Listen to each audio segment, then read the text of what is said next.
तो देखते हैं यहाँ पे क्वेश्चन नंबर फर्स्ट में हमसे क्या पूछा गया है, what are the disadvantages of fossil fuels. तो हम यहाँ पे क्या पढ़ेंगे, डिसएडवांटेज पढ़ेंगे किसके, फॉसिल फ्यूल्स के।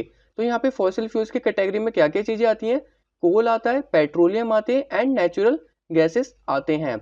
तो इनको यहाँ पे बंद करने पे यहाँ पे क्या क्या प्रॉब्लम हो सकती है, क्या क्या डिसएडवांटेजेस हैं, इनके बारे में यहाँ पे पढ़ लेते हैं।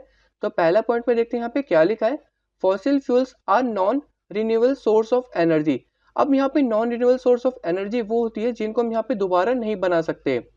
Once exhausted fossil fuel will not be available to us in the near future. इसको हम यहाँ पे दोबारा इसलिए नहीं बना सकते क्योंकि इनको बनने यहाँ पे करोड़ों साल लगते हैं और ये चीजें लैब में नहीं बनाई जा सकती। इसलिए यहाँ पे अगर ये एक बार खत्म हो गए तो हम इसको दोबारा नहीं बना सकते। अब देखते हैं यहाँ पे second point, the burning of fossil fuels cause a lot of air pollution. इनको यहाँ पे जलाने पे काफी पॉल्यूशन प्रोड्यूस होता है, इनके बारे में हम यहाँ पे पढ़ लेते हैं। पहले पॉइंट में यहाँ पे लिखा है, the burning of fossil fuel produce acidic gases.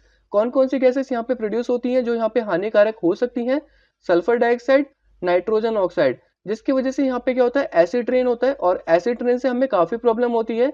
जो हमारे यहाँ पे नदी में पानी होता है वो एसिडिक हो जाता है जिससे यहाँ पे तालाब की मछली मर जाती है और वो हम यहाँ पे कंज्यूम करते हैं तो हमें भी काफी तरह की प्रॉब्लम क्रिएट हो सकती है।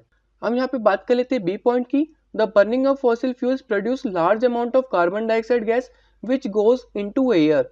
तो यहाँ पे फॉसिल फ्यूल्स बर्न करने पे यहाँ पे काफी बड़ी मात्रा में CO2 गैस रिलीज होती है जो कि हवा में जाकर मिल जाती है। The presence of increasing amount of CO2 gas in air is causing increase green house effect leading to excessive heating of the earth. अब होता क्या है, यहाँ पे CO2 जो गैस होती है वो यहाँ पे अगर एटमॉस्फेयर में बढ़ जाए तो ये सन की रेज ट्रैप करने लगती है जिससे कि यहाँ पे जो एटमॉस्फेयर का जो हीटिंग टेम्परेचर है वो यहाँ पे क्या होता है, बढ़ने लगता है और इससे यहाँ पे एक तरह से ग्रीन हाउस इफेक्ट बनता है और यहाँ पे जो हमारा अर्थ का टेम्परेचर वो धीरे धीरे बढ़ने लगता है जिससे यहाँ पे ग्लोबल वार्मिंग का खतरा बढ़ जाता है।